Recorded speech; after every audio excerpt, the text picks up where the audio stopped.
I have already talked about Train Sim World in my previous playthrough of Train Simulator 2022, the Dovetail version of it, of course. So, Train Sim World is also built by Dovetail, and you can see the graphics are on a whole other level. Basically, they go from pretty good to really good. It depends on particularly which scenario you're in, what your graphics settings are, and so on, and what angle you're looking at the trains and other scenery and graphics from.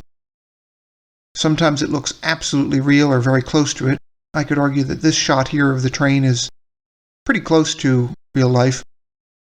And there are other situations where there's a little bit more gray area. This looks a little bit more like CGI here, for example. And they have the official Train Sim World Instagram page, which I clicked the link to, and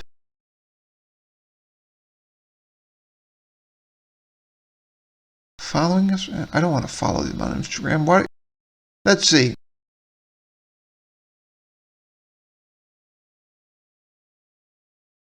They're not redirecting us. I guess I won't bother with this. The point is, it's essentially a train simulator where you can walk around in the virtual world. So it's similar to Machinki, except the difference is that Machinki was basically a strategy game. And it was released a year before Train Sim World. So you could speculate as to where they got their inspiration from for this. I would argue also probably Far Cry and Grand Theft Auto and other simulations/games where you have a choice of walking or driving a vehicle. So it's a very similar type of programming job, you could argue. They actually used a different game engine, though, and this is maybe the most interesting part of the history.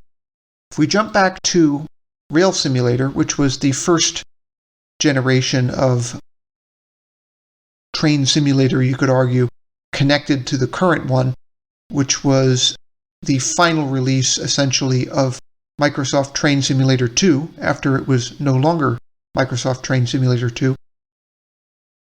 This had several engines in use. So there was a proprietary game engine, which they're not naming here, but which was called Railsim, no relation to Jens Schubert's Railsim. And then there was a physics engine, Aegea, if I'm pronouncing that right, which is now called PhysX. And basically everything since Rail Simulator has been built off of Rail Simulator in the Dovetail series, except for Train Sim World. Train Sim World, we jump ahead. So here, Train Simulator, the video game, they give you a list of all the releases. I don't know really why I wanted to include this, but it gives you a long list of the different things that have been done with it over the years. Releases, here we go. Yeah, this is not formatted as well as it could be. So Railworks, Train Simulator 2013, 2014, 2015, and so on. In some ways, Train Sim 2016 included rail fanning or train spotting scenarios, which are similar to what you see in Train Sim World. Train Sim World came out in 2016 as a beta for the CSX Heavy Haul route, for lack of a better term. Really, it comes across as a DLC, even though it's not a DLC. So they sort of released Train Sim World with an existing route, and only one route, which makes it look like a DLC for Train Simulator, which it never really was. I've seen some evidence that they originally envisioned it that way. Now, Train Sim World, getting to the engine, actually used the Unreal Engine. And the Unreal Engine is actually very, very common. It's very widely used in the industry. It is payware. It can trace its origin to Unreal, the first-person shooter game series, going back to 1998. And it's obviously been revised many, many times. Nowadays, the newest version of Unreal that's actually on the market is actually from 2007, which is quite a long time ago already. So it's kind of old, even though the engine has lived on and been upgraded again and again. The latest version of Unreal doesn't actually use the Unreal Engine version 4. It uses version 3. So Unreal Engine 4 has never been used in Unreal, weirdly enough. There's this long list on Wikipedia of the games that have used Unreal Engine, and it's ridiculously long. And of course very old, because the Unreal Engine has been in third-party use since 1998, literally the same year as the original Unreal.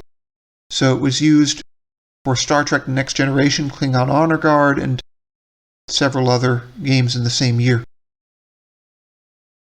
So it's been used as a third-party engine for many years. They may have been inspired partly by Quake, because Quake's game engine was also reused for other games. But there seemed to be a consensus in 1998 that the Unreal Engine and Unreal as a first-person shooter were the most advanced available, at least for PCs anyway.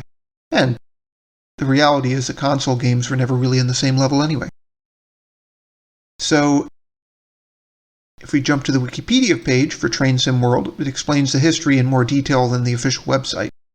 So it was officially released in July 2018, even though the beta had been around for longer, and it called for the CSX Heavy Haul add-on to be included. They had the Founders Edition, which was the very second release, including Great Western Express. I'll get to that in a minute. And then Train Sim World was actually released later as the comprehensive version. So weirdly enough, it was released as Heavy Haul, then as Founders Edition, and then as the Definitive Edition, which is very confusing. And then Train Sim World 2020, which is the final version of the original Train Sim World, has a range of routes. The Long Island Railroad, and with several of the branches. So that's one of the more interesting ones. I haven't tried it yet. The Main-Spessart Bahn on Deutsche Bahn. The Northern TransPennine route on British Rail, because it's set in the 1980s actually. And the Sand Patch is still included, although they say it's for PC only.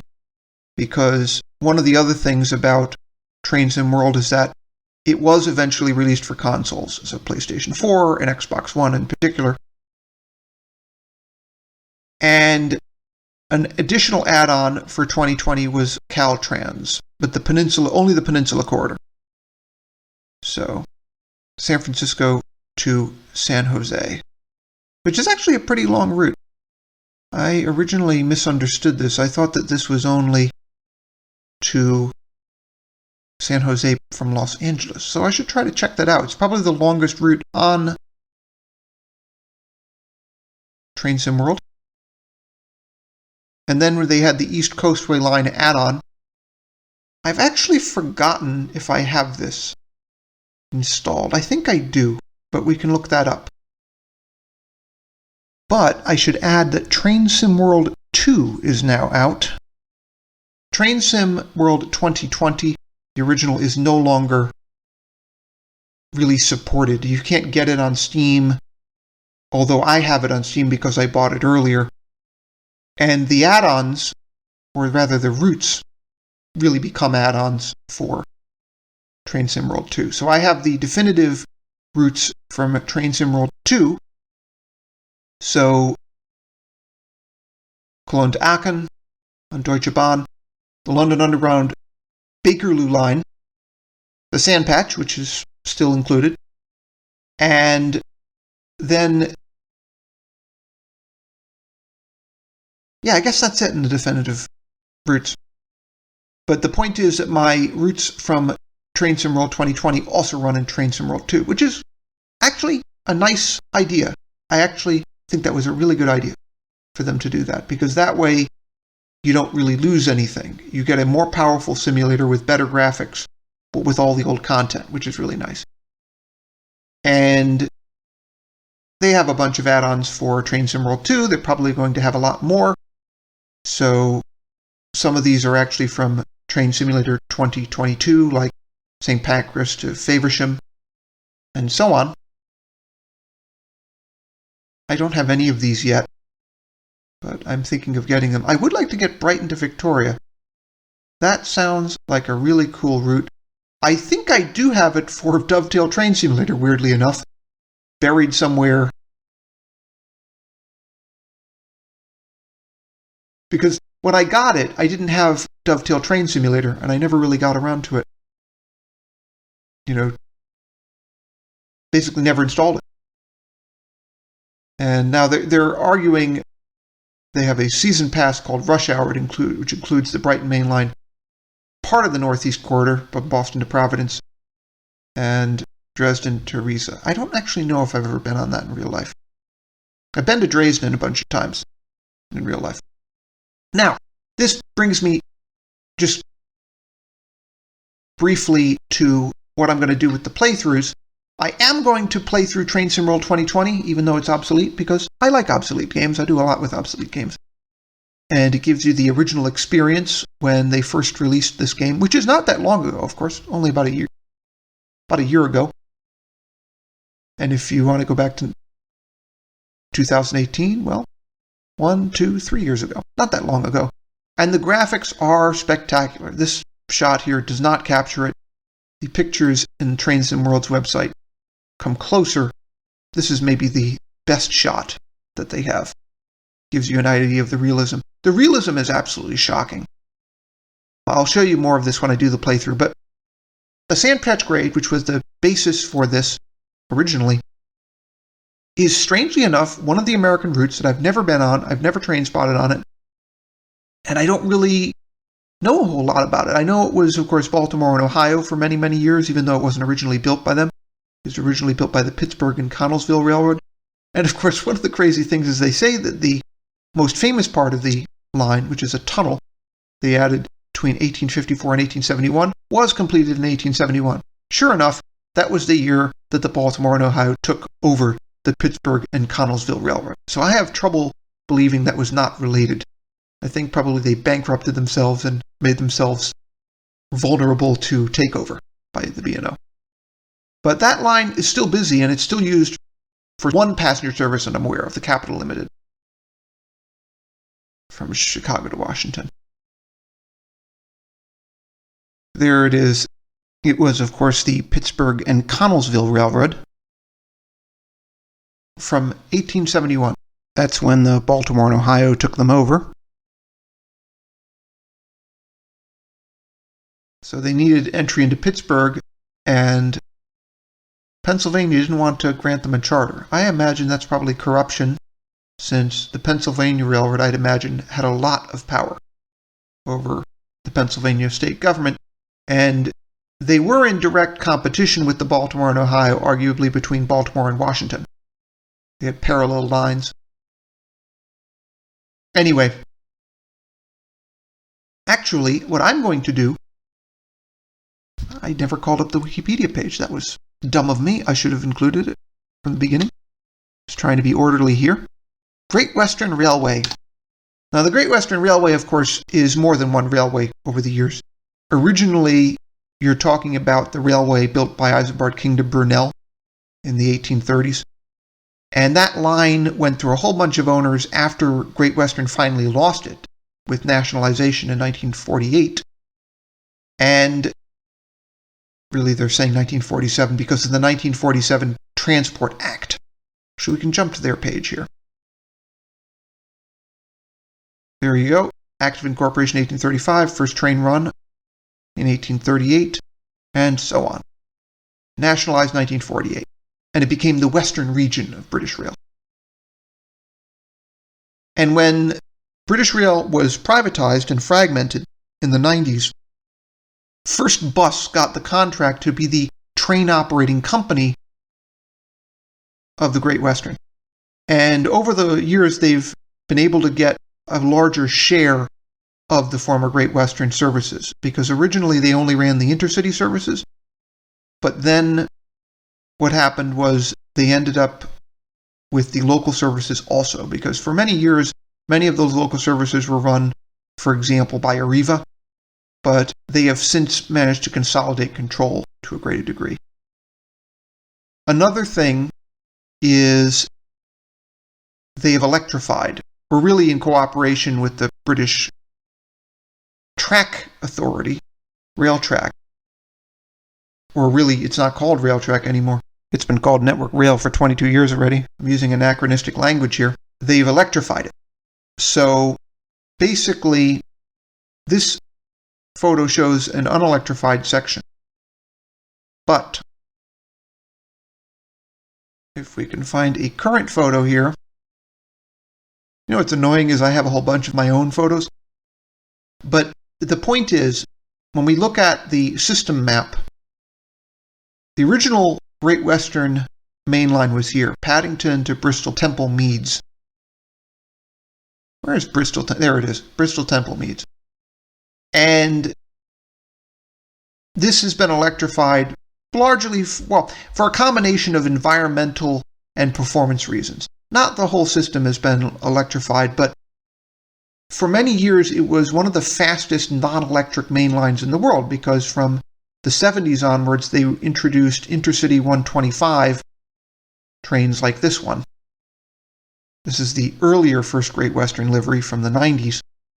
And these could operate in service up to 125 miles an hour. They were actually British Rail originally, but the private companies inherited them after privatization. And they had them until pretty recently, actually. If we jump over here,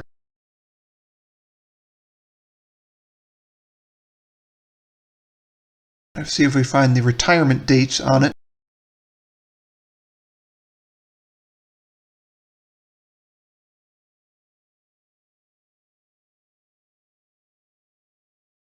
Maybe they didn't retire them. That's weird. My understanding is that these have been retired on the Great Western. And the point is that the reason for that was largely the electrification, as well as the fact that they have newer units now. So you can see one of them here, 802 class. These are obviously based on the Hitachi Javelin, even though they're not considered Javelins. So they're called Intercity Expresses. Yeah, Intercity Express trains, to distinguish them from the Intercity Express of Deutsche Bahn, which I find at least slightly irritating. They are bi-mode or dual mode, so they can run on diesel if you want them to, but they are basically electric trains. So they're a good transition from the Intercity 125 to whatever comes later. Perhaps when they upgrade the Great Western Main Line beyond 125 miles an hour. And the other useful thing about this, of course, is that you can run them outside of electrified territory on the parts of the former Great Western Railway, or that you could argue the current Great Western Railway, which are not yet electrified. Like, for example, the line to Penzance. This will probably take a while to be electrified. But in any case, in Train Sim World, the Great Western is basically as it was when they built Train Sim World originally in 2018. So the line is electrified, but the trains are not yet electric. And all of the trains are British Rail era. So basically Intercity 125s and Class 166 network turbos. So Class 166. And the 166 is just a traditional diesel multiple unit. It is not dual mode. This is a Great Western Class 166. And you get to drive these quite a lot in Train Sim World. They're kind of the backbone of your fleet, as they would be in real life, because really the majority of services on the Great Western are still local.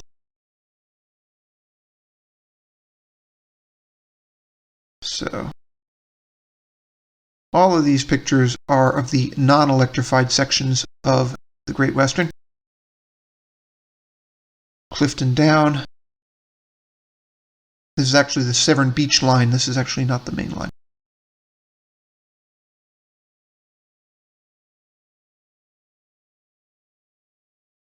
This is back when First Great Western had this blue livery, which I never really liked.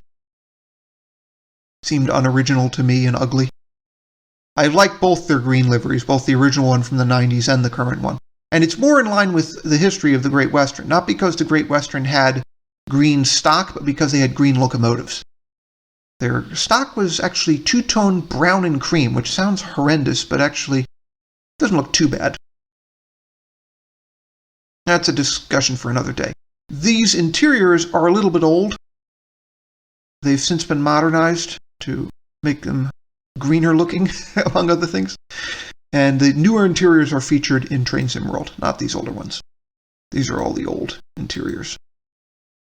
So anyway, long story short, what I was trying to say is I am not going to play the Sandpatch route. I'm going to do a playthrough of the Great Western, because I've ridden the Great Western countless times in real life. I find it very relatable, and I'm really impressed by how realistic they've been in their recreation of it.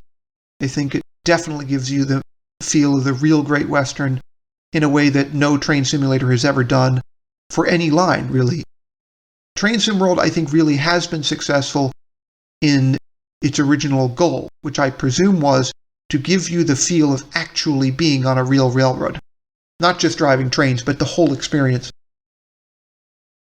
They could never do it perfectly, but they've done a phenomenal job so that when I'm walking around a station in the game, my thought processes are very similar to what they would be in a real station.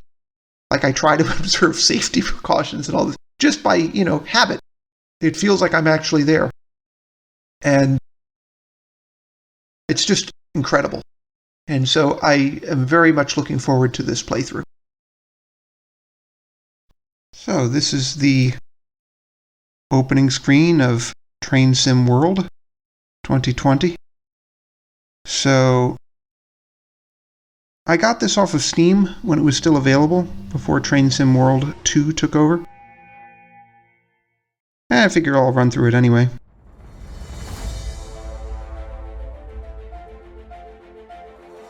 Graphics are really impressive, but you can see that this intro video is very choppy. It's not that way when I play the game on my own, but when I'm running Open Broadcaster, it does in fact slow it down.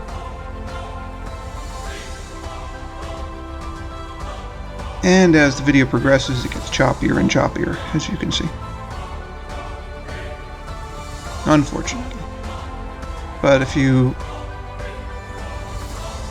manage to get the game, I don't know if you can still buy it off of Steam because of Train Sim World 2. Well, then you can see the proper video. But the graphics are not as good as in Train Sim World 2. It's not by a huge margin, but Train Sim World 2 is a little bit better on graphics. Anyway, so there's the lawyer's disclaimer. The game is actually very realistic. It's correct to follow safety procedures, of course, but that's another discussion. Then we have another intro screen. You have to press any keys to start. And it loads some more. And then we get this main menu. This version that I got has 6 routes to choose from. Great Western Express is so far my favorite, because I've ridden on the Great Western in real life quite a few times, so it's very relatable to me.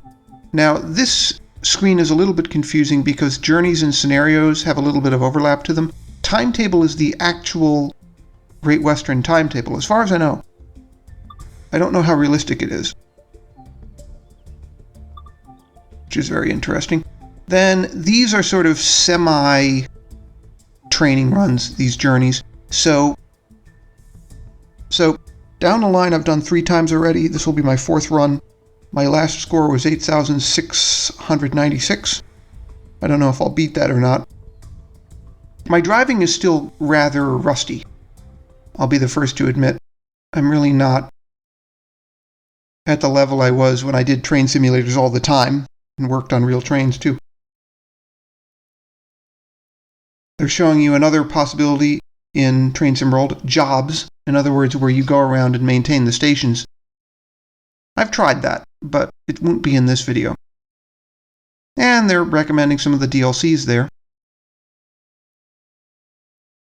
And then we have down the line, the splash screen, and then we have an introductory recording.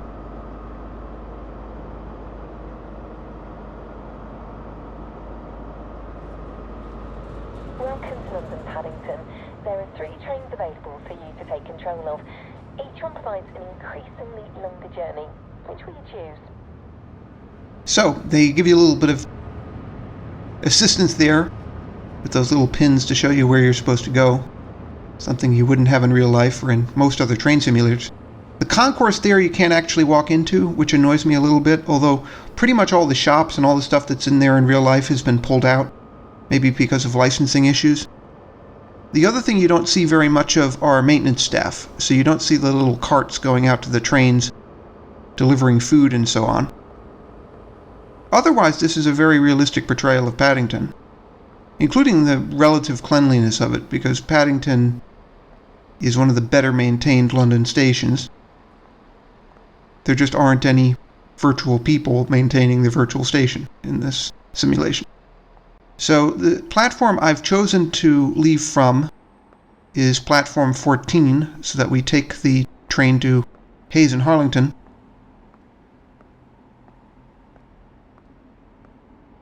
And it's on platform 14, as I said. 14 is way over here. It's maybe the most remote of the platforms. Another annoying thing is they won't let you walk up those steps, but that's because, if memory serves, they go up to the street. And generally in Train Sim World, they don't want you to be on the street outside the station, whether for modeling reasons or whatever. May have made the game easier to build if they didn't model the street outside the station. And they don't have to worry about the shops. So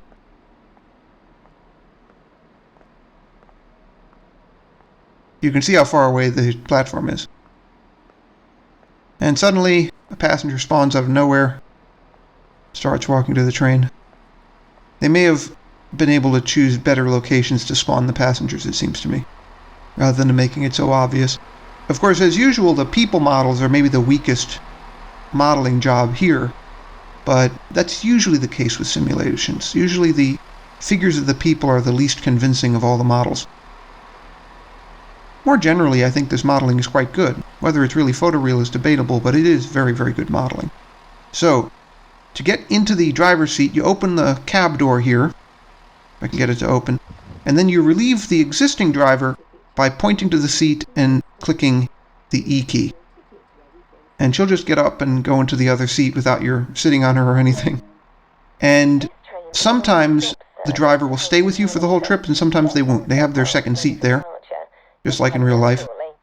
But it's unpredictable whether they stick around for the whole trip, because they no longer really have any job to do. So you unlock the reverser, because that's a British safety feature, and set the reverser in forward. You leave the unified control alone for now. In this case, I'm going to switch the headlights to day using the H key rather than the mouse. I found that the mouse is rather awkward to use in this cab. It might be because my computer is still a little bit slow and a little bit laggy, especially when I'm running Open Broadcaster. But here I've opened the doors so that we can load the passengers. And you can see the little HUD up in the left corner of the screen, upper left, and that will tell us when they're loaded. Sometimes there's a wait after they're loaded because you manage to get them loaded before departure time.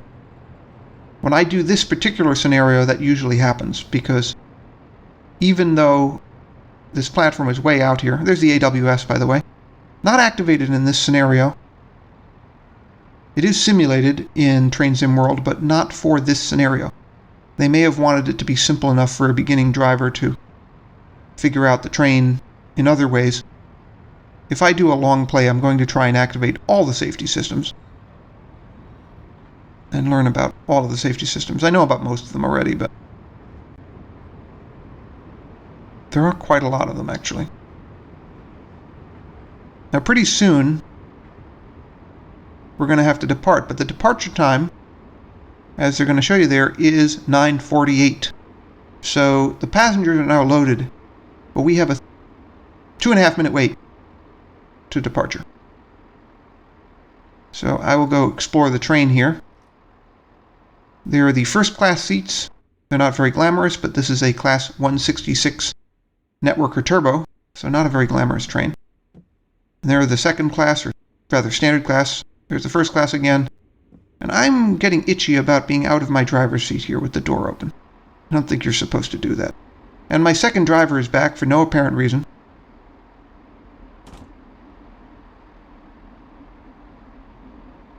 Alright, so, what time is it? Still 2 minutes to departure. I'm not sure what else to talk about. I mean, we see another Networker Turbo departing there. And what else is there to look at in the cab here? Not all the controls are simulated, but far more are controlled than you need for a train simulator, arguably. The emergency stop button, the DRA, and what else have we got here? Train stop override for the AWS. This line actually has TPWS and even ATP in portions of it. ATP was a system based on ETCS, which was rather controversial because the British government were refusing to put up the money to install it, and were giving all kinds of excuses for not installing it. And in spite of all that, the Great Western was one of the few lines in Britain, in this case we're talking about infrastructure, in those days under Railtrack, that actually got ATP.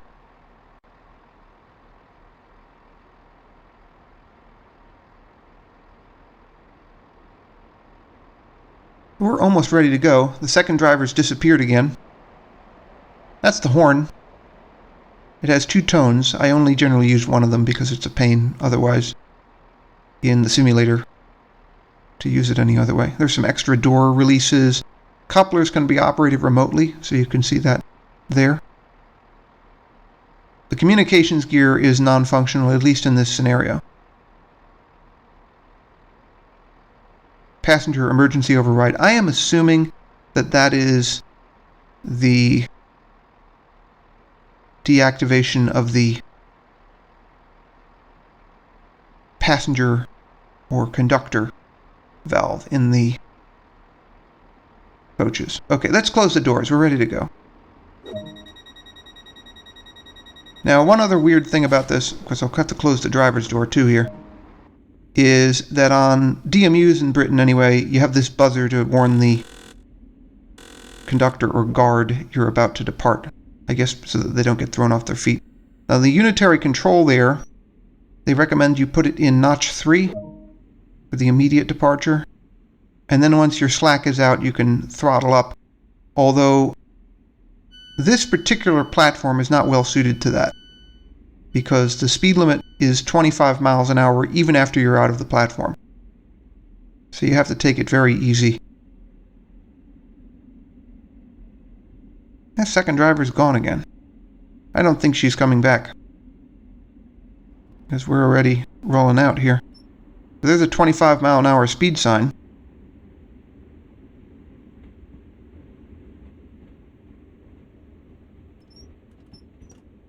I was going to throttle up, but then I thought better of it, because I just don't have any leeway here between what the train can do and what the speed limit is. Okay, now the speed limit's gone up to 40. So I can throttle up to notch 7, which is the maximum for the Class 166.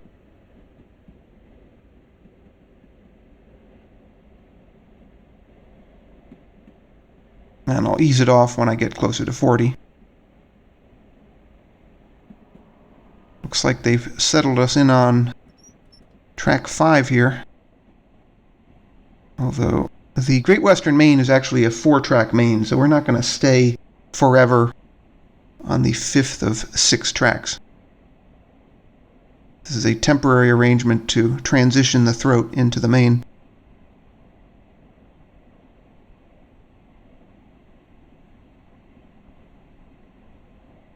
The next station will be Acton Main Line, but they haven't announced it yet. They give you some cheats on that too.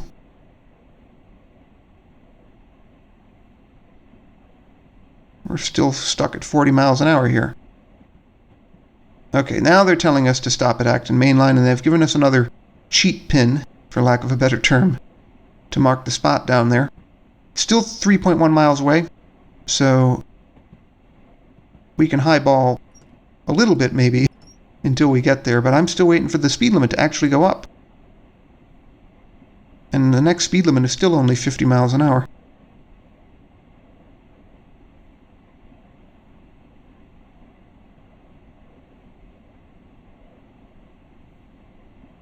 Alright, so now we can go 50 at least. Just as I was braking to bring us down. Even when you use the keyboard shortcuts, the controls are a little bit awkward, but I would argue that the keyboard shortcuts are still better than the mouse. At least on a slower computer, because it's very hard to get the mouse to drag anything in the cab, I found.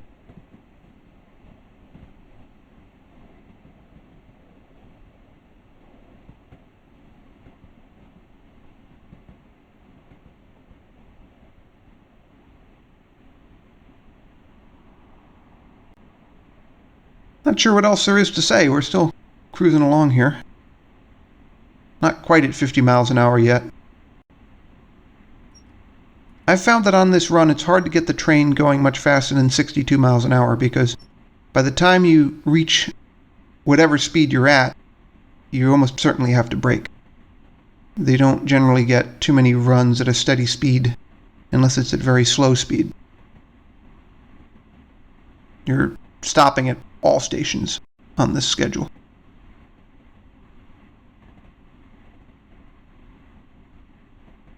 Okay, now the speed limit is 85, and now we can highball. But as you'll see, the train will not get going too fast before I have to brake for Acton Main Line. Acton Main Line is not on the London Underground system, but a number of stations for Acton are on the Underground. On the Great Western and on a lot of the mainline railways going out, you notice that the intermediate stations leaving London have underground access too. So passengers have a choice of riding your railway or riding the Underground.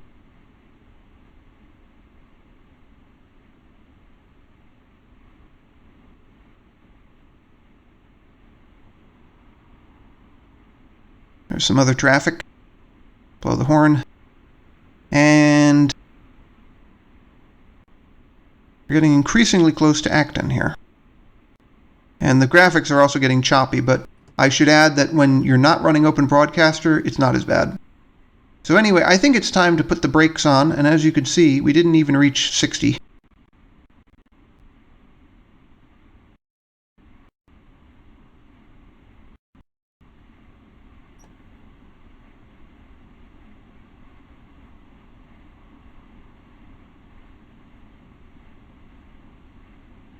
Now, of course, I've ridden local trains around London quite a lot, and I don't really find them to be particularly inadequate just because you can't get them going very fast. They do get you there a lot faster than anything on the street, that's for certain. There's an approach signal.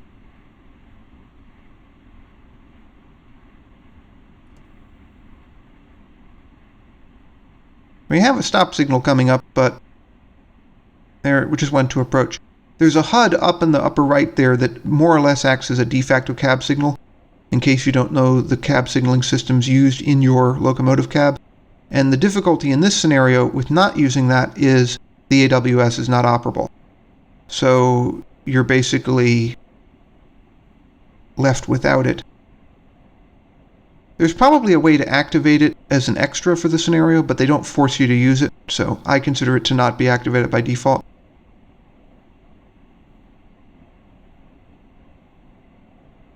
Double yellow. But we're getting closer and closer to Acton Main Line here.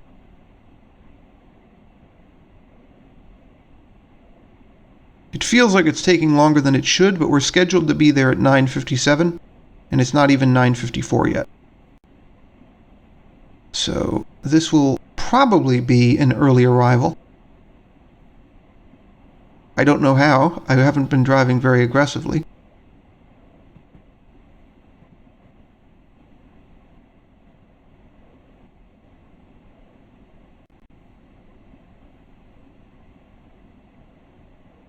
But you can still see the choppiness there. It keeps lagging. See that? I should defend the game and say that it's not normally like that.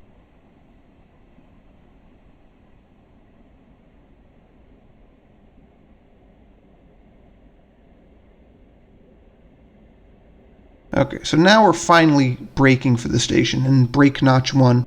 These are automatic lapping brakes, or self-lapping.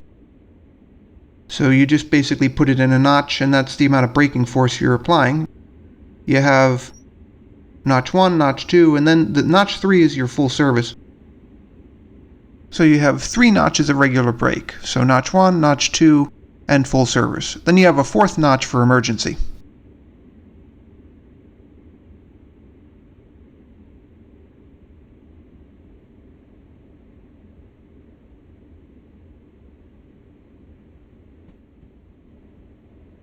I think in this simulation I've so far used it once because I miscalculated a stop. Alright, brake off. Now the brake back on. I'm trying to ease us in here gently, but I think this is going to be kind of a heavy braking in the end. Yeah, it's going to be a full service. Probably not what you want. As I said, I'm very rusty at this. We've arrived at 9:55, basically, which is 2 minutes early.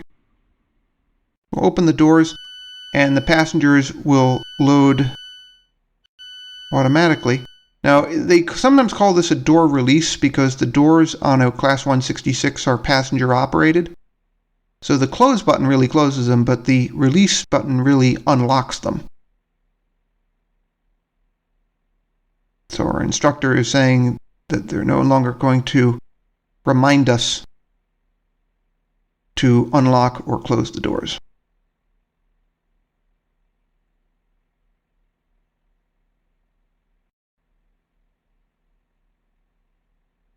I don't think we're going to finish loading the passengers early necessarily, though. Let's find out. Let's find out if...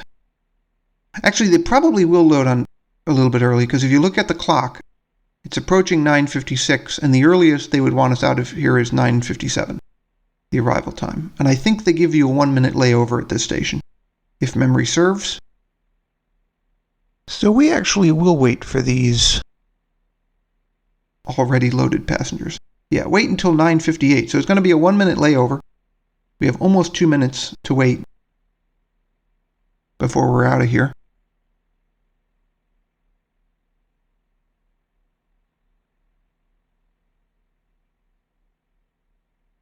I'll undo that seat because my second driver, I think, is gone for good. Or at least for this run. Looking into the passenger compartment there, it doesn't look like anybody sitting in the first class seats.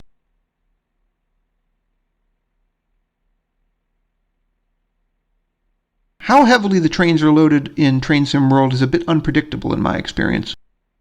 If you go to Paddington, for example, and get on an off-peak Intercity 125, it's sometimes jam-packed with people. Whereas if you go on a rush-hour London Underground train on the Bakerloo, sometimes they only have a few passengers, which isn't even close to accurate, of course. London Underground can actually be incredibly cramped, especially on the tube lines, which the Bakerloo is a tube line. Basically because the trains are a little bit smaller than in the widened lines, just to fit in the tunnels. And at peak, I mean, it's very, very, very, very busy. Another lack of explanation here is, well, why are all these passengers just standing on the platform there and not getting on my train? Because, at least in this scenario, all these trains, all 3 of the ones that you could choose to drive, are all basically going in the same direction. And they're all stops. So it's not like these people would want to go straight to Reading, for example, with no stops. Although the Intercity 125s are also running and they won't let you drive them. So maybe they're waiting for an Intercity 125. I think the catch is I don't remember an Intercity 125 stopping at Acton Main Line. Okay, let's close the doors. We're ready to go. So we close the doors and lock the doors, and then we buzz the guard or the conductor to let them know we're going to move. So I will notch the unified control out again here.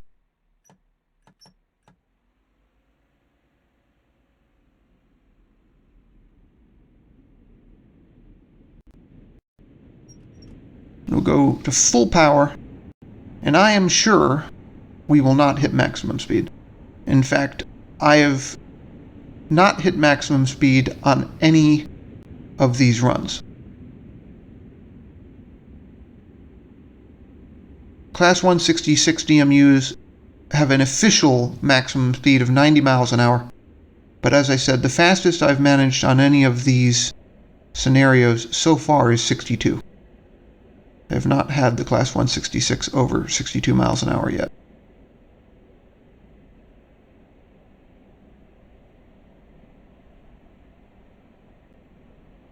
Now here they're telling us we can go 90 if we want to, or at least the HUD is telling us that. But as I said, there's no possible way we're going to pull that off. We have just over a minute, almost exactly a minute, before we arrive at Ealing Broadway, which is actually a London Underground station on the District line.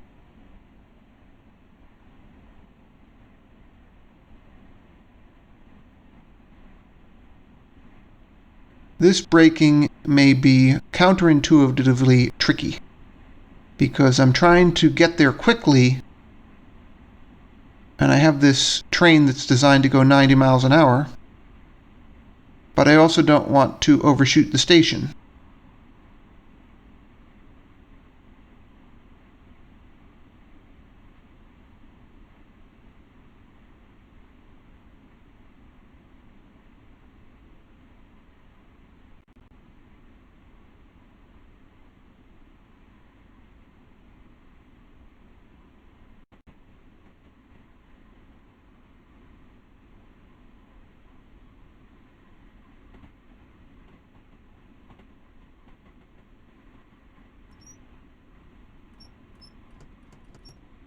Alright, so it is time to brake.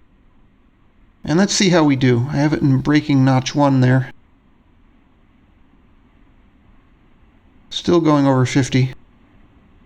Had a pretty good run there, actually. Went a little bit faster than I was expecting to go.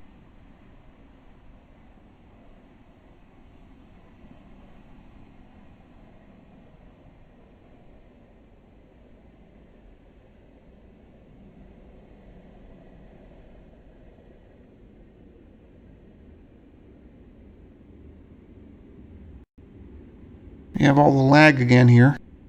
Lag, lag, lag again. Now I put the brakes off so that I can roll a little bit here because I'm otherwise going to come up short, which I also don't want to do. Going just over 5 miles an hour here, or just under 6. I'll give it a little bit of power just to pull us up a little bit here. Because if I go too slowly, I'm just going to make it late. We're already almost late. Okay, brakes back on. Yeah, this is very sloppy driving on my part. Braking 2. This will be acceptable. So I stopped it before 10:01. We'll see if we can open the doors in time.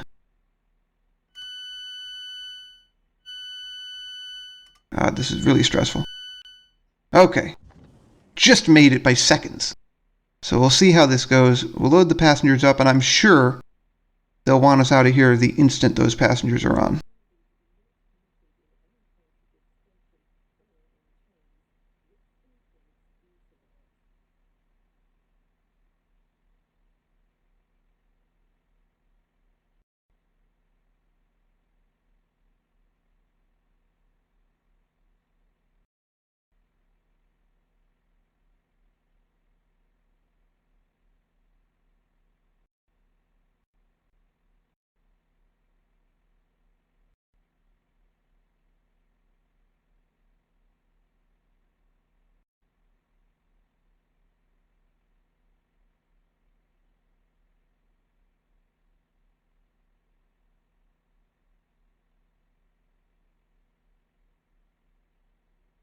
Okay, we lock the doors.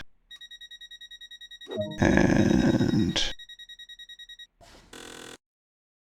we gotta click the buzzer because we have to highball for West Ealing.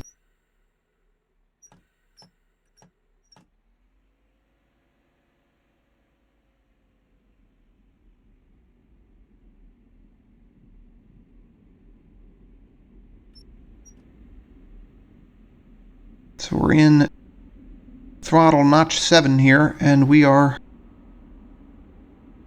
rolling out. And we don't have a lot of time to get to West Ealing, and the distance is short.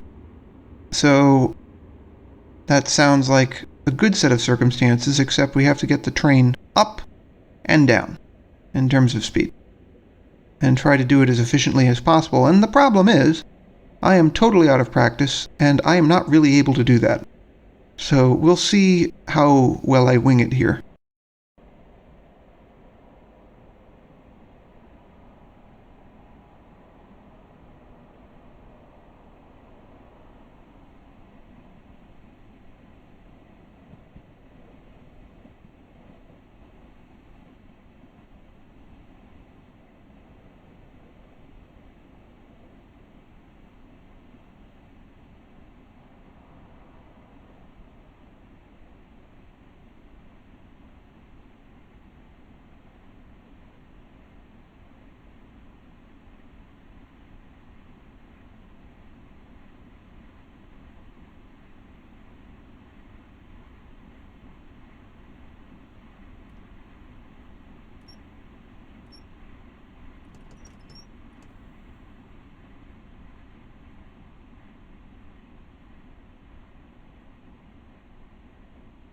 A lot of lag here in the video.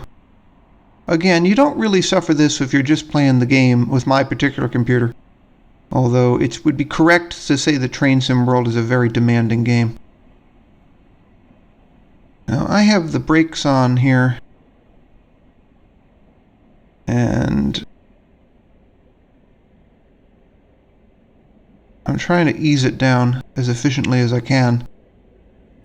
But I have to get off the brakes because we're already going too slow for this particular stop. Put the brakes back on, and let's see how well I can plant it here. I think probably this spot is going to involve some heavy braking at the end at this rate.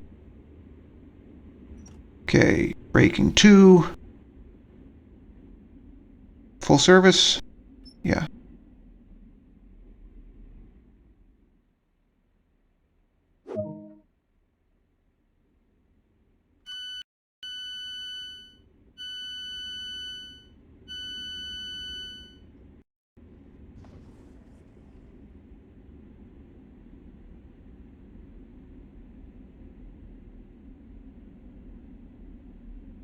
Let's see.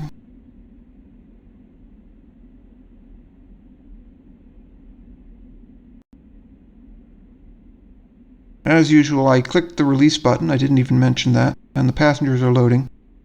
We just about made it. We weren't actually late, but we almost were late.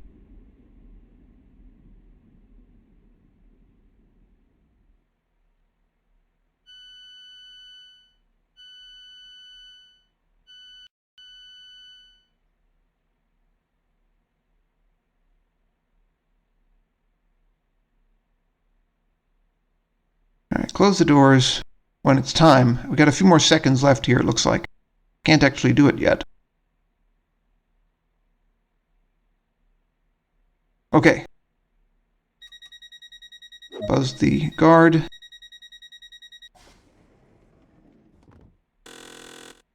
And now we go to Hanwell.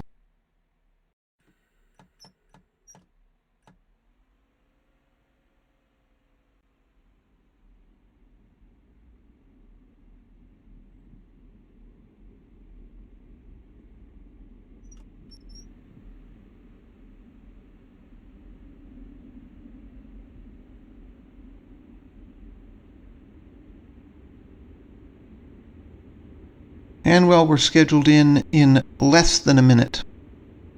And we're going to have to see if we can actually make that. Now, the station there is already visible.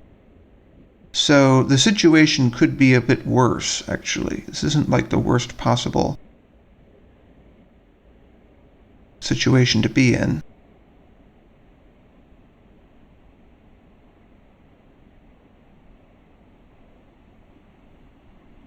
But it's still hard because this is not a taxi.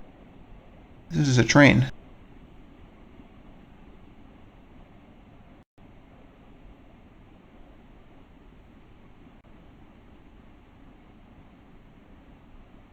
There's another train there, but it looks like it's sitting.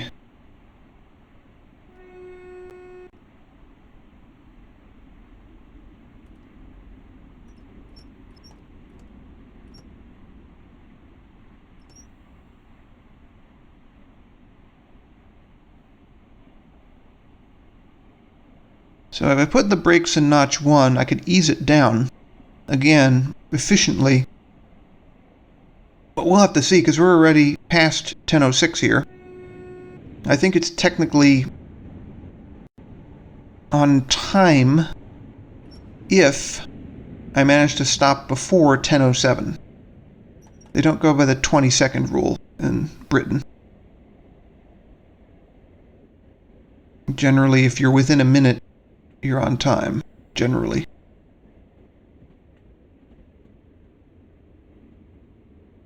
More lag. Why is this? Okay. So I'm going to notch the brakes up a bit, because I don't think this is adequate. Notch 2.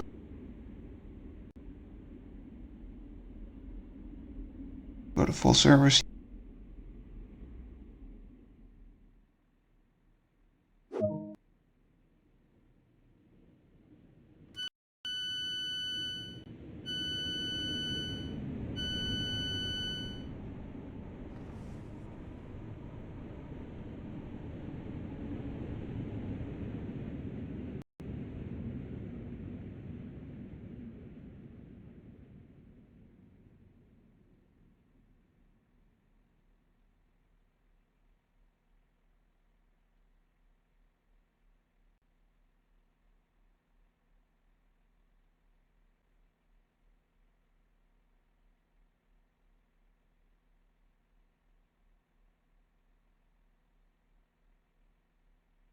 You can apparently control your compressor, which is pretty detailed.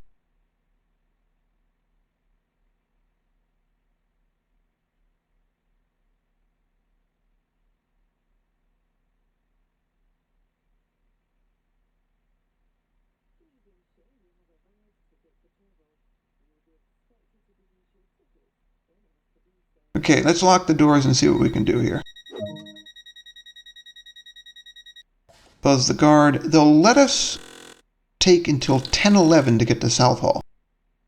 So that gives us a little bit more freedom here. I'm still going to punch it. Southall was actually the location of a very serious crash on the Great Western back in 1997, which resulted partly from the AWS being deactivated, as it is in this simulation right now, but I don't anticipate we're going to crash the train today.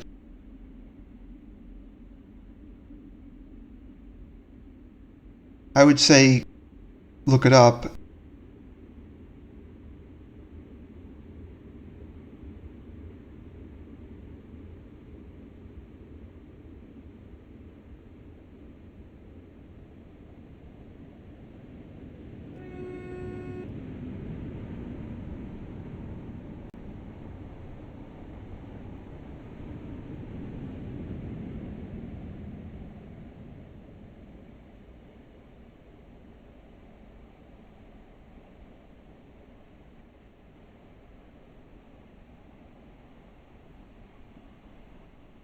So we're going to actually take this pretty hard if we can. Or I am going to take this run very hard to see if we can arrive in Southall at worst on time, because we're kind of, I don't know, half a minute, 3/4 of a minute late at this point.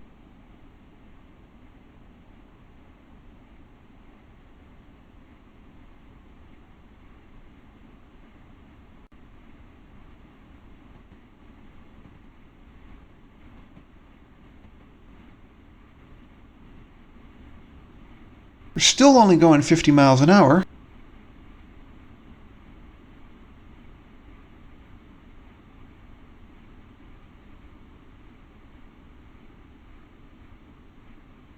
And we got lag again, more lag, more lag.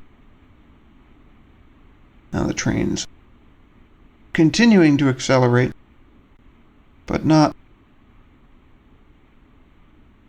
I don't think, fast enough to break the previous speed record of 62. I think maybe we'll hit 62, but we won't break 62 at this rate.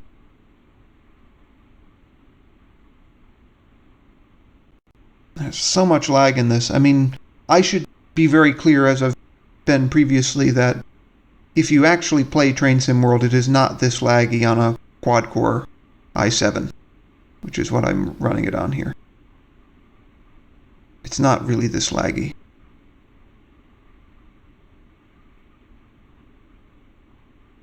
Okay, 61. And see if we can go a little faster. 62. We've hit our record, or my record, my personal best for this route. And let's see if we can break the record. Nope, I have to break. Oh, 63, I did break my record. But I'm getting paranoid about overrunning the station here. Okay, brakes. And brake notch 1 again.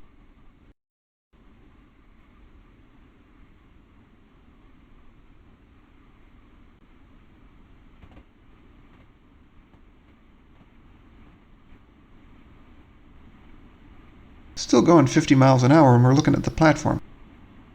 Notch 2. I rarely have used it so soon.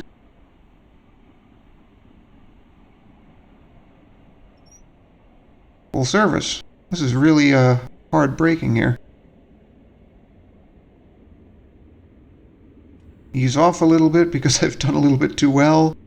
And back to notch 1. Brakes off. Really crawling now, but I'm going to have to just stop it because the other issue is I'm going to make us late to this rate.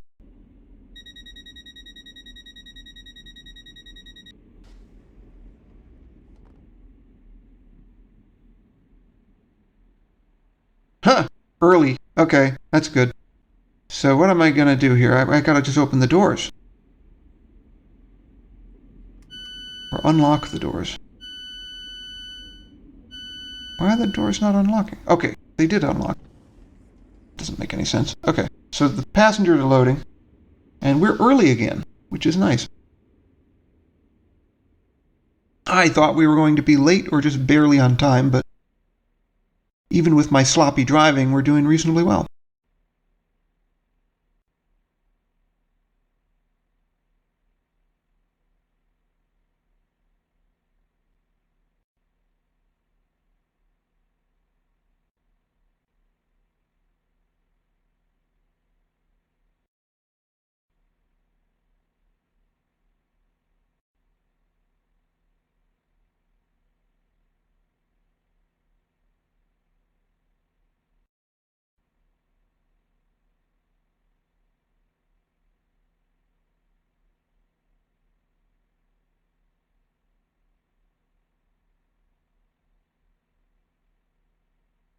Okay, so now we actually have to wait because we're early.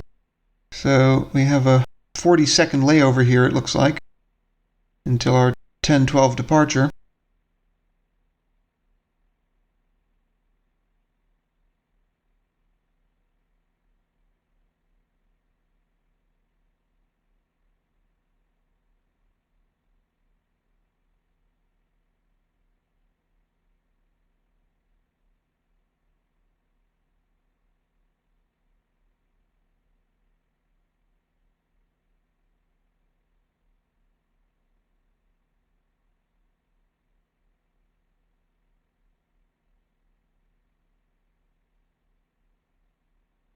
Any second.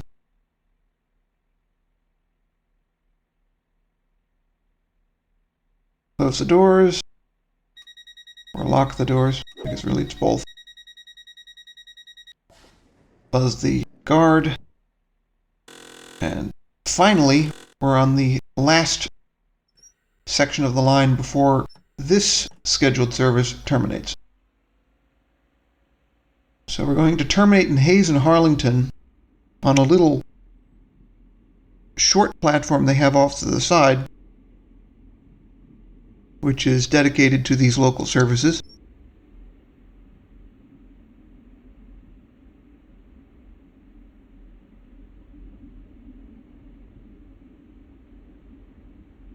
This is actually the trickiest stop of this particular service because you have to bear in mind that toward the end, to get you on that little platform, which has a speed limit of 15, you have to go through some switches which have a speed limit of around 50. I think all of them are 50. That doesn't sound very slow, but this is also one of the faster sections of this route. So it's easy to go too fast approaching Hayes and Harlington. You have to remember to be going 50 or slower when you hit the switches, and then brake from 50 to 15 by the time you hit that speed limit. So this looks deceptively easy, even though it's a little bit tricky actually. Especially because you could say, well, take it easy and then you don't have to worry. But if you take it easy and don't worry, you end up late. So you have to balance everything out.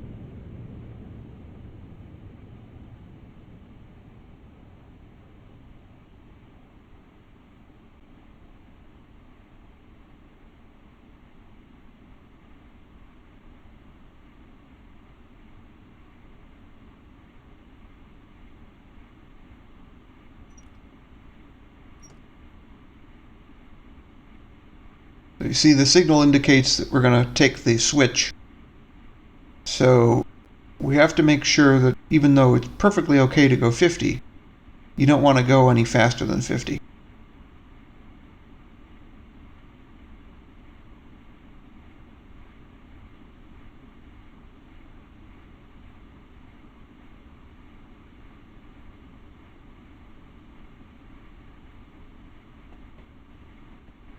So here's the first switch.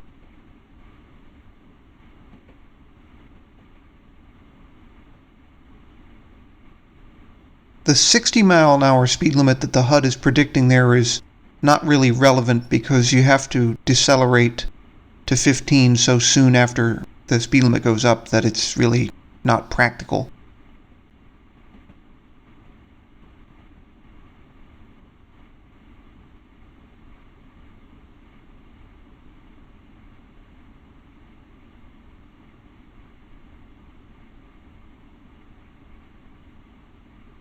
And the red signal is because you're going into a stub-end platform. You must stop or you're just going to run into the buffers. So,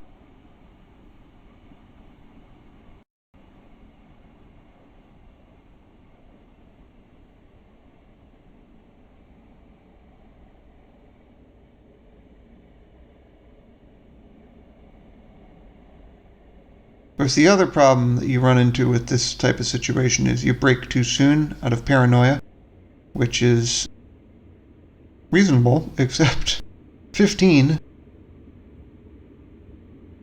causes you to take a lot of time to cover any distance at all. So I am trying to get down to 15 by the time I hit that switch, but I'm really cutting it close when it comes to time here. I probably should have braked a little bit later. But now that I'm down at 14, I really am hesitant to mess with it. I think probably I won't. It's 10:15 now. I'm not really late yet because it's not 10:16. Let's see if I make it. So there's the stub-end platform that we're going to stop at. And the place where you're supposed to stop is well short of the buffers. So if you stop at the designated location, there's really no danger of a crash.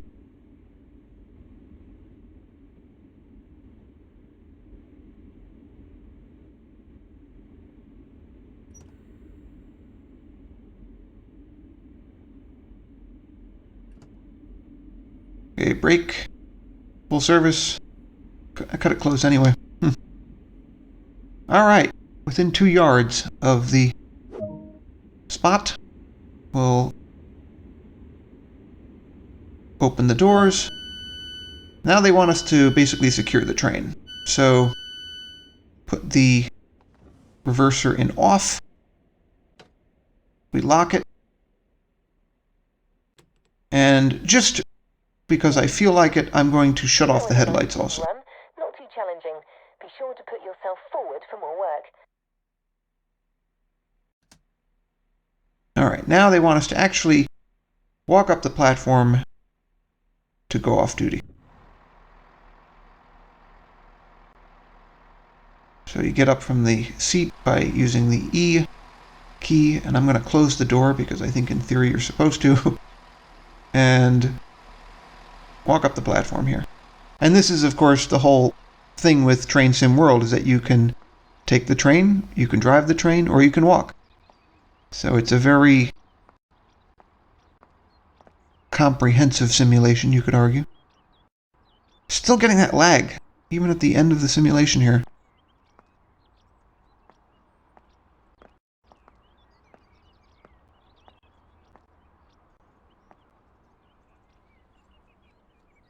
You can see all the electrification. That's because in 2018 they were in the process of electrifying the Great Western Main, even though all the trains were still diesel at that point. Everything simulated here is actually anachronistic, because they no longer run primarily diesels on the Great Western, at least not for passenger services. Okay, let's report off duty here and see what kind of debrief we get. My score has broken the old record. This is the highest score I've gotten so far, 8,879. I've never achieved that on this scenario before. So they give us a graph of our speed there, much like in Railsim. They tell us how close we were to the designated stopping point at each of the stations, and the only one where I was a little bit off was Southall. And actually Ealing Broadway. Didn't look like I was off on any of those, but I guess I was. And that score there over on the right is for all of my... Well, actually, no, not all of my work. Correction. The graphs with my points there are for overall. Anyway, thanks for watching. So, Train Sim World 2 is the next thing that I'm going to look at. The current version of Train Sim World, of course, that has replaced Train Sim World 2020. And we see the 3 core packages they give you: the high-speed line from Cologne, the Bakerloo line, and then way over on the left, the same old sand patch. And as it loads up here, it's going to give us another video, which will probably be choppy. It's already proving to be. I'm still struggling to get my computer to take these videos. But this trailer is one that you can find online, and it's what sold me essentially on Train Sim World. Made it a must-have for me. I mean, that's really nice graphics there. You can't really get much better than this. The only thing modeled in a mediocre way in this is basically the people. And that's something you see in virtually all games. Almost no games model people very well. But this looks really nice. Like, very close to photoreal. Some of it really is. I would argue that the London Underground stations are basically hard to distinguish from the real thing.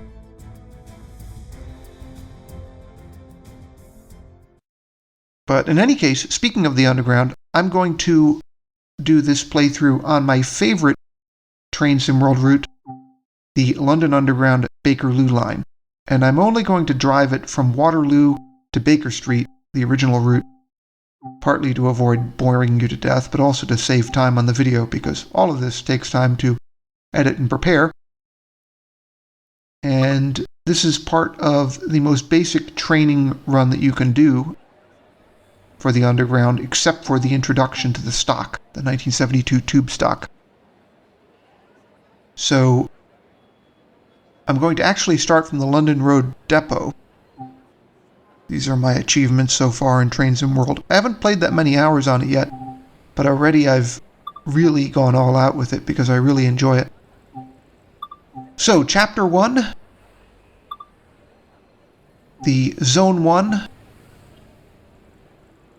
scenario is the second one you do. You actually don't terminate your run in Baker Street if you play the whole scenario. You actually go all the way up to Queen's Park. But we're not going to go to Queen's Park because, as I said, it would take a lot of time and you probably will be bored by then if we do that. So I'm going to terminate the train in Baker Street, which is probably the busiest and best known London Underground station.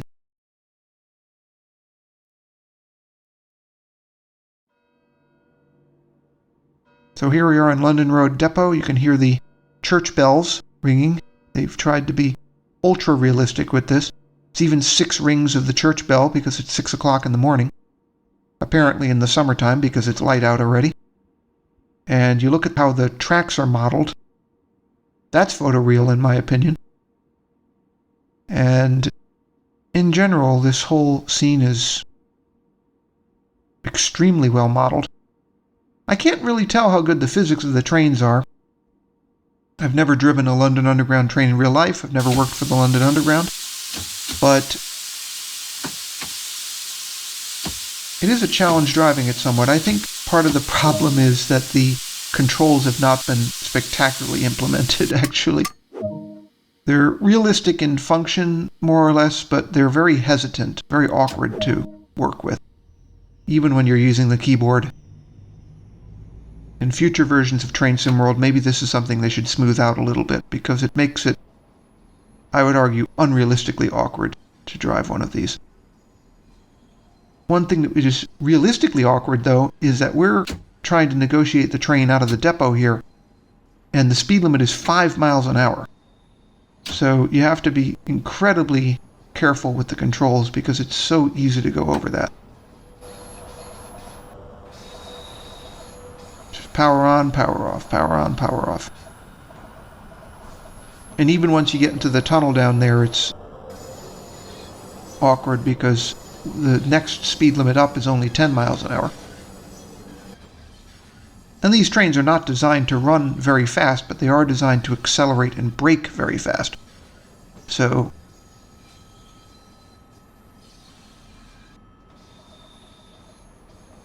that means that you have to pay attention. But you have to stop here as part of the scenario to wait for the switch to be thrown there. I don't know if this is standard operating procedure in real life, but it could be. So we will have to wait until that switch is thrown before we can proceed. So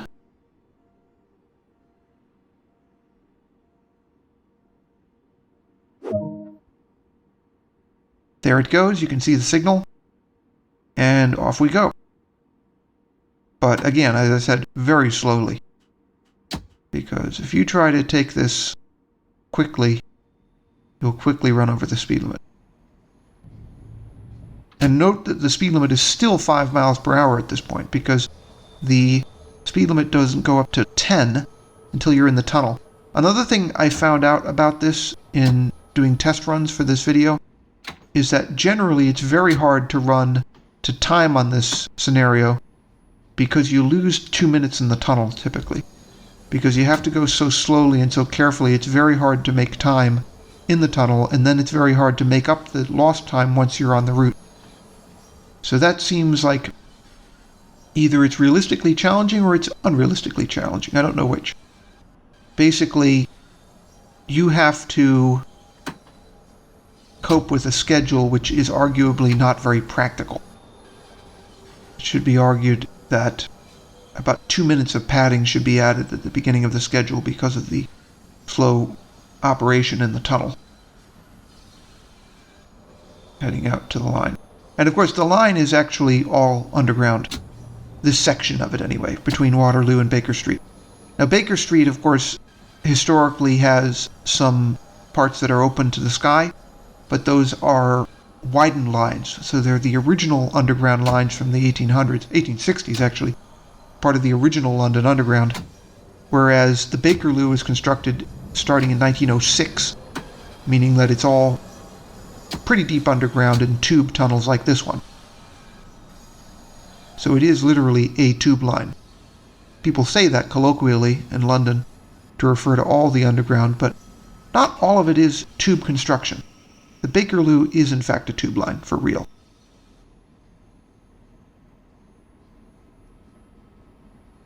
Even though there are some above-ground sections where it was expedient to just put above-ground main lines. For example, if you take the Bakerloo all the way out to Harrow and Wealdstone, basically everything beyond Queen's Park, including Queen's Park itself, is above ground.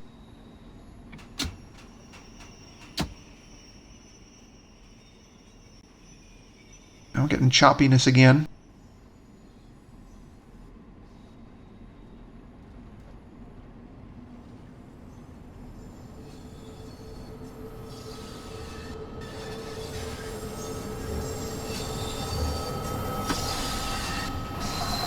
So now the speed limit is up to 10 miles an hour, but we still have to be incredibly careful because the train wants to go a lot faster than the speed limit allows here. Now this is another junction where we're supposed to stop and wait for the switch to be thrown. So I'm going to do that now. I'm going to ease the train to a stop at this signal. Probably I'm also losing time doing this, but I have to do it safely. And once I'm stopped at the signal, the switch will be thrown, and then I can get on what passes for the Bakerloo's main line. Although, also confusingly, it looks as if the platform for Waterloo is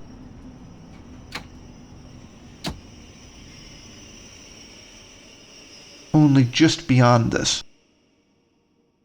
So we go from here to the platform at Waterloo to the rest of the route.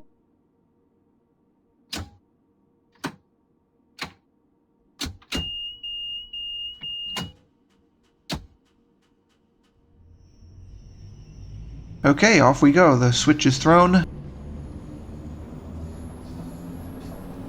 Now the speed limit is up to 15 miles an hour. We still have to be incredibly careful, but it's a little bit less hairy.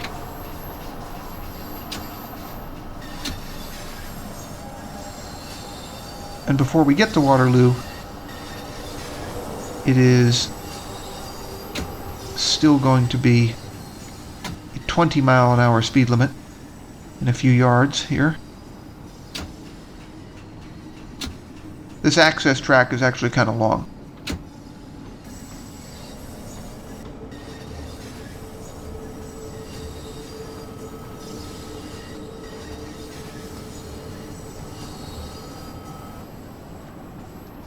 So, you can see the traffic in the other direction there.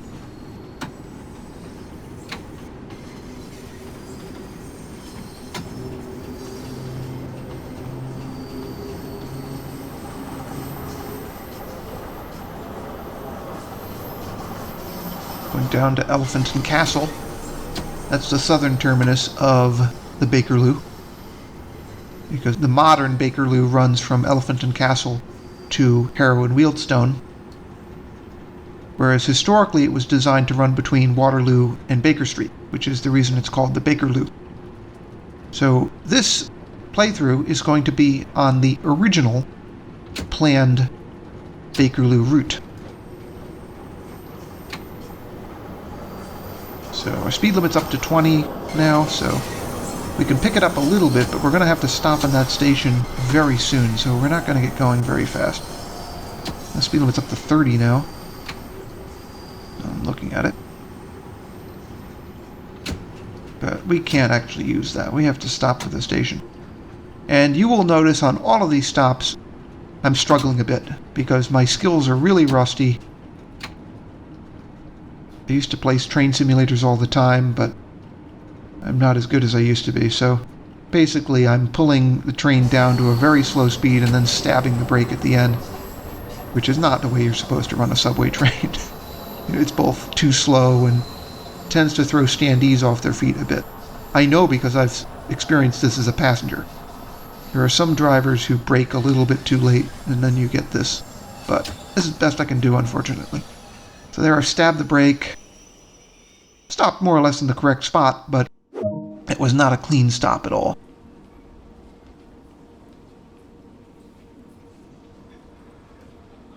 I've actually ridden the Bakerloo line several times in real life, although I'll be honest that I didn't ride it very often in the years that I was hanging out in London, because it doesn't go over a route that is the most important, let's say, on the system. You could argue that the Circle and the District, which are both widened lines, are both more important for getting around London. The Bakerloo, of course, was put in later as sort of a gap-filling measure, like a lot of the Underground is, because the District and the Circle are so core to the system that almost everything else is an extra, actually.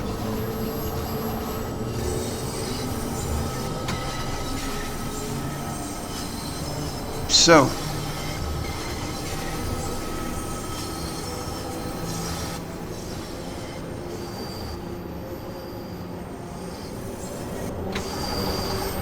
the next station is going to be Embankment, and Embankment is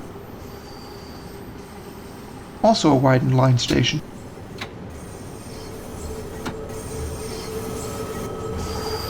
But we're going to be deep underground on the Bakerloo tracks here.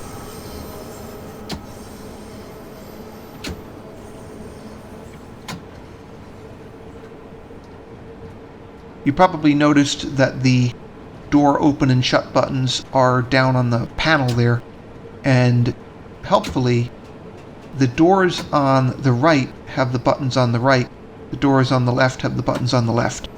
So it's relatively easy to remember which buttons you're supposed to press. So anyway, I'm trying to negotiate my stop here at Embankment.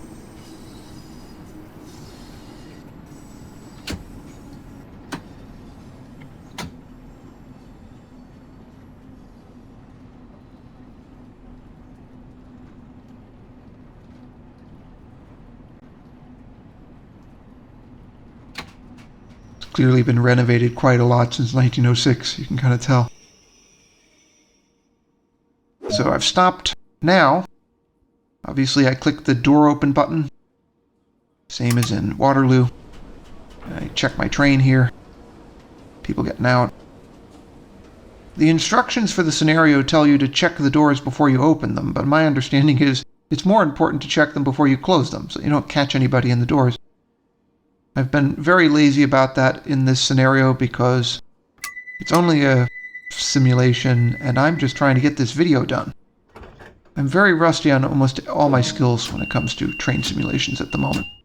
And hopefully if I do any playthroughs of train simulations in the next few weeks, I will be better at it than on the last two videos.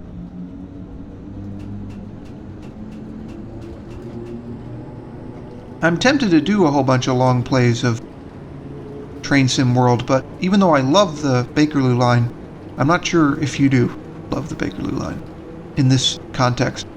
Because you spend almost the whole time in a tunnel and there's not a whole lot to see. It's much more fun to play the scenario than to watch it. Again, another factor in my not really giving you the full length of the scenario. So the next station is Charing Cross. And if you know London, you know that Charing Cross is a mainline station too. It is not solely an underground station. Waterloo, of course, is the same. Waterloo is the largest mainline station in London. But Charing Cross, it's pretty important as a commuter station, generally speaking. Here I'm almost overshooting it. Standing on the brakes. I've planted it more or less, spotted it more or less in the correct location, but only just.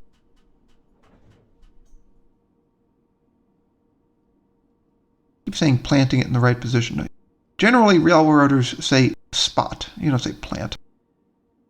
Or place. You say spot.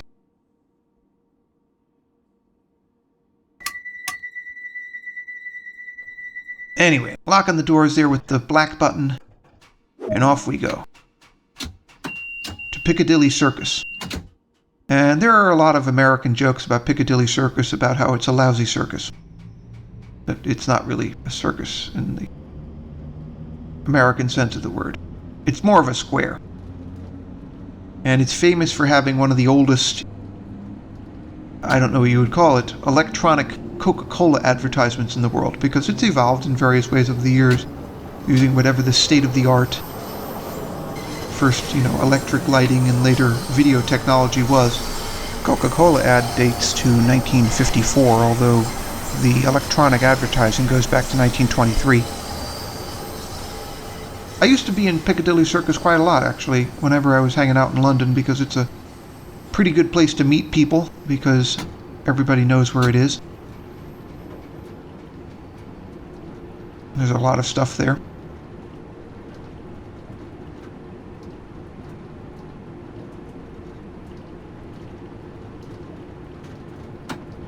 One of the other London Underground lines is actually called the Piccadilly line. That's the one that you would take out to Heathrow Airport, among other things.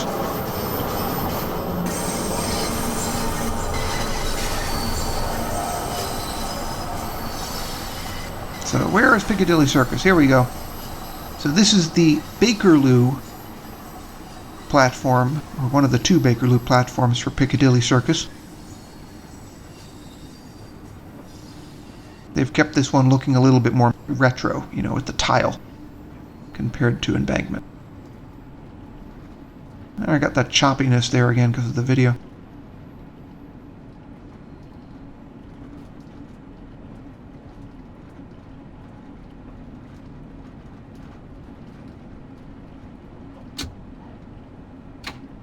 Let's see if I can spot this correctly this time.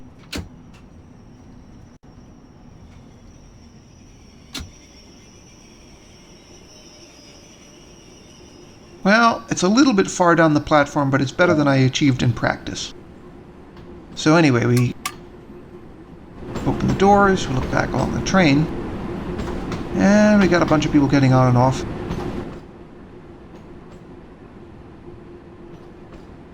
I'm still late, more or less, because by the time I depart, it's going to be after 6:11. Or not, let's see. Huh, I might actually depart on time at this rate. Let's see. I wasn't expecting that at all. Huh, okay, I'm departing on time. I wasn't expecting that. I don't think I'm going to keep to time, though, because I didn't manage it on any of the practice runs.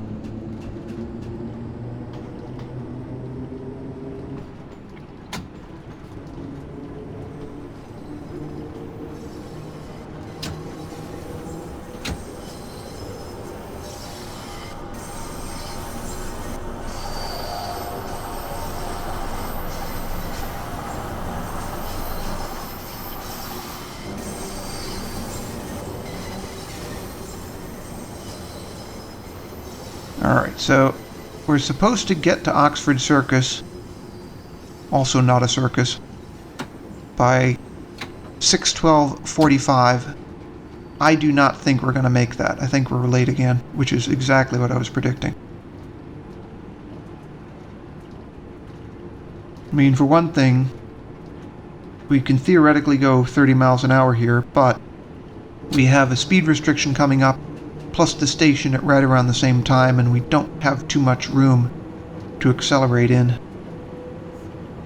mean, these trains accelerate very fast, but they're still trains and not trams or buses.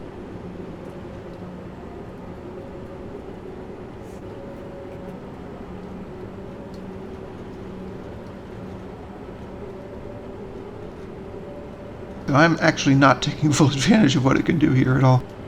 I'm taking it very easy. And any second, I'm going to have to get on the brake again. And we're already late. See that? Up in the upper left. Alright. Let's see if I can stop in time. Actually, I've tried so hard to get here quick. Now I'm having trouble bringing the train to a stop. Looks like I'm going to have to get off the brake a little bit. Being a little bit overzealous there.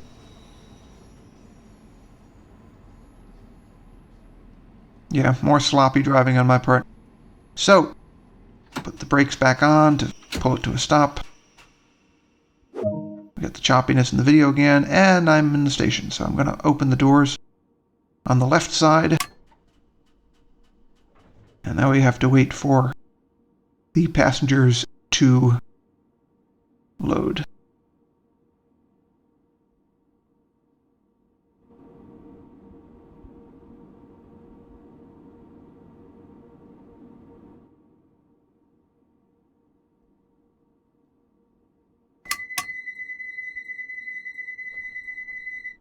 So we're locking the doors, and we can depart to Regent's Park.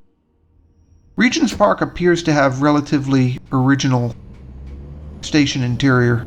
It's all tile with the station name in mosaic, like a lot of the really old underground stations, tube and otherwise.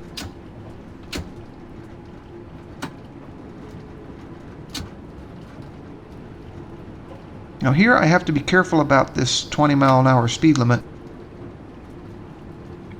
I will eventually be allowed to go 30, but I have to hold off until the speed limit goes up. The reason is almost certainly this series of curves here. One of the realistic features of Train Sim World is that it very accurately portrays flange noise. So when you put a train into a hard corner, the flanges generally squeal, and the same thing happens in Train Sim World.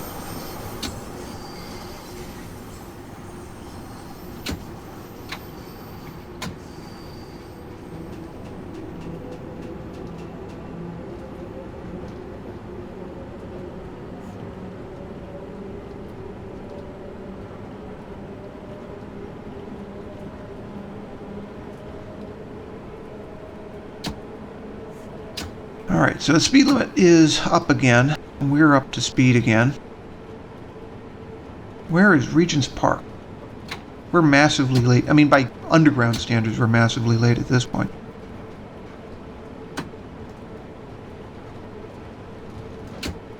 Because that might look like less than a minute late, but we're not in the platform yet. So here comes the relatively old-fashioned Regent's Park station. I put on the brakes again. Yeah, you can see all the mosaics there.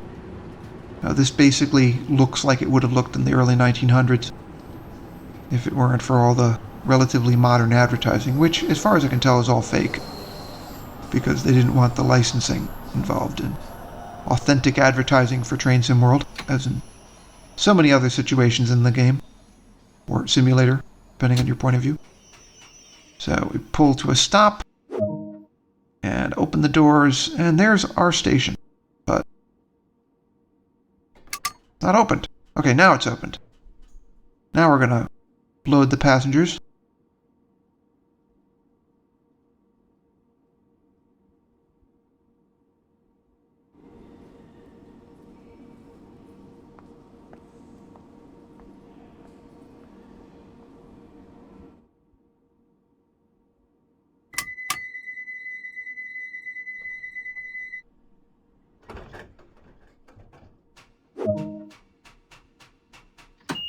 Okay, finally we're going to head off to Baker Street here to conclude the playthrough. If you want to get your full score for this scenario, of course, you have to continue all the way to Queen's Park. But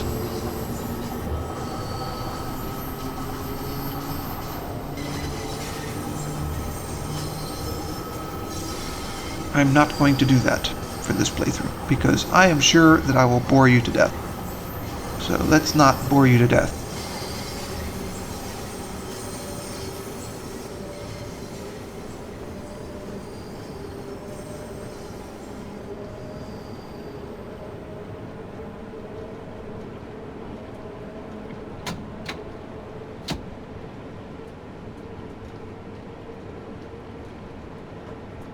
I never mentioned the braking type on this train. It's basically a combination of rheostatic, as they call it, or regenerative braking, and electropneumatic braking.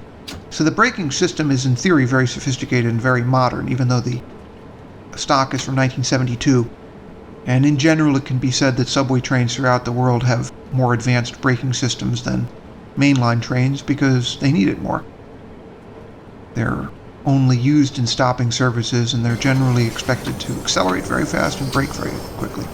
So, anyway, one last demonstration of the electropneumatic and rheostatic braking here as I try to bring the train to a stop in Baker Street. Notice also it has the unified control, just like the Class 166 on the Great Western. That's also a pretty common feature in subway trains. So let's see if I can actually do a clean stop here. I don't think it's going to be clean. I think I'm going to have to do the stab of the brake one more time. There we go. See, it says Rheo 2 EP, so rheostatic to electropneumatic. So we are loading now, but we're done for this scenario. You can see the destination board says we're going to Queen's Park, because in theory this service should continue to Queen's Park.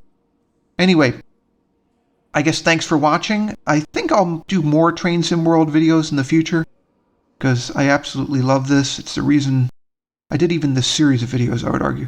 There's the abbreviated debrief there. So thanks for watching once again.